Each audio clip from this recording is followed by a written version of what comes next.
So what's up guys, today magpapalit ako ng oil seal ng pulley. Ayan, tatanggalin lang natin tong 6 na bolts.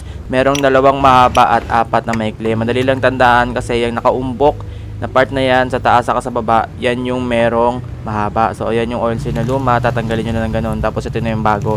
Yung code nya may 802 sa dulo. Tapos ayan na siya, ipapasok nyo lang. Ayan yung side na nasa loob, yung may lubog. Ito yung nasa labas. Ganyan siya sa labas ipapasok, lagyan nyo ng langis para madulas. Pag napasok nyo, napapantay nyo na okay na. Pagkatapos ibalik nyo lang, dahan-dahan. Tapos ang ginawa ko dito, pagkapasok, kumuha ko ng pasok sa, para pantusok ba, para pumasok yung rubber. Tapos ito, sa part na to, hindi ko re-recommend na gawin nyo to. Magpagawa nyo sa iba kasi naputol ko yung isa kong dito. Hirap kasi higpitan. Yun lang, thank you.